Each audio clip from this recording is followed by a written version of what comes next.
রব্বুল আলামিন আল্লাহ তাআলার জন্য আমাদেরকে সবকিছু কুরবান করে দিয়ে হলেও এই দেশটাকে একটি শান্তির দেশ হিসাবে আমাদেরকে গড়ে তুলতে হবে। এই দেশের মানুষ গত 15-20 বছর ভোট দিতে পারে নাই। এই তরুণরা যারা আজকে আছে তারা ভোট কি জিনিস জানে না। এই আওয়ামী লীগ সরকার এই দেশের মানুষের ভোটের অধিকার কেড়ে নিয়েছে।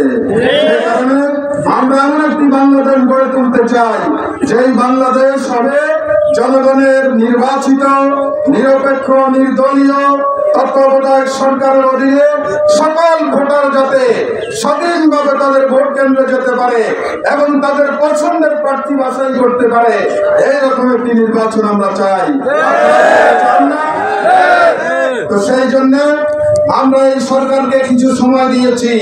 দেশটাকে যেভাবে তছনছ করে গিয়েছে তারা, এটাকে একটু ঠিকঠাক করুন, করে আপনারা নির্বাচন দিন। জনগণ প্রাণ ভরে তাদের ভোটাধিকার প্রয়োগ করবে। এরপরে যারা ক্ষমতায় আসবে তারাই হবে জনগণের প্রকৃত প্রতিনিধি। সেই সময়ে যাতে জামাতে ইসলামীর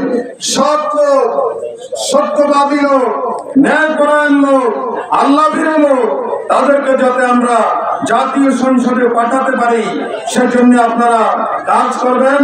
মুসলমান হিসাবে এটাই হচ্ছে আমাদের দায়িত্ব। আমাদের একটাই স্লোগান, আমরা আল্লাহর আইন চাই, সৎ লোকের শাসন চাই। বাংলাদেশ জামাতে ইসলামী সৎ লোক তৈরি করেছে। এই আওয়ামী লীগের 1.5 যুগ, প্রায় 18 বছর আওয়ামী লীগ ক্ষমতায় ছিল, কিন্তু জামাত ইসলামীর যে 2 জন মন্ত্রী 3টা মন্ত্রণালয় চালিয়েছিল, এই আওয়ামী লীগের 1.5 যুগেও একটি পয়সাও তারা দুর্নীতি করেছে এটা দেখাতে পারে না। সেই নিজামী ভাইকে, সেই মুজাহিদ ভাইকে অন্যায়ভাবে মিথ্যা মামলা দিয়ে, মিথ্যা প্রসিকিউটর সাজিয়ে, মিথ্যা সাক্ষী দিয়ে, মিথ্যা মামলা দিয়ে তাদেরকে ফাঁসি দিয়েছে। আল্লাহ রাব্বুল আলামিন তাদের শাহাদাত কবুল করুন। শহীদদের রক্তে যাতে বাংলাদেশ একটি ইসলামী বাংলাদেশে পরিণত হয়, কোরআনের বাংলাদেশে পরিণত হয়, হাদিসের বাংলাদেশে পরিণত হয়, সেজন্য আসুন আমরা সবাই সর্বস্ব দিয়ে কাজ করি এবং দুনিয়া থেকে আল্লাহর সত্যিকার মুজাহিদ বান্দা হিসেবে আমরা যাতে বিদায় নিতে পারি। সম্মানিত ভাইরা, আজকে আমরা যারা বন্যা কবলিত তাদের প্রতি আমরা সমবেদনা জ্ঞাপন করছি।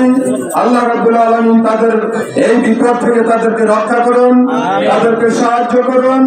তাদের পাশে আমরা দাঁড়ানোর জন্য এখানে এসেছি।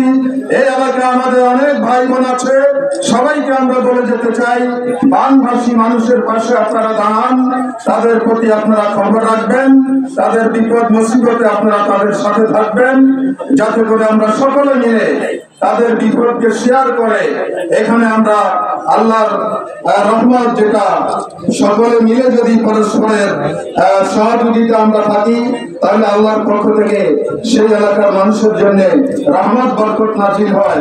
আসুন আমরা সকলে মিলে এই অঞ্চলটাকে আল্লাহর রহমতের, আল্লাহর সাহায্যের উপযোগী বানাই। এবং যারা আজকে আমরা সামান্য কিছু হাদিয়া নিয়ে এসেছি, আমরা এগুলো তাদেরকে দিয়ে যাব এবং বাকি যারা থাকবে তাদের ঘরে ঘরে ইনশাআল্লাহ আমাদের ভাইরা যাবে, তাদের কাছে আমাদের পক্ষ থেকে সামান্য হাদিয়া পৌঁছায় দেবে। আপনারা সবাই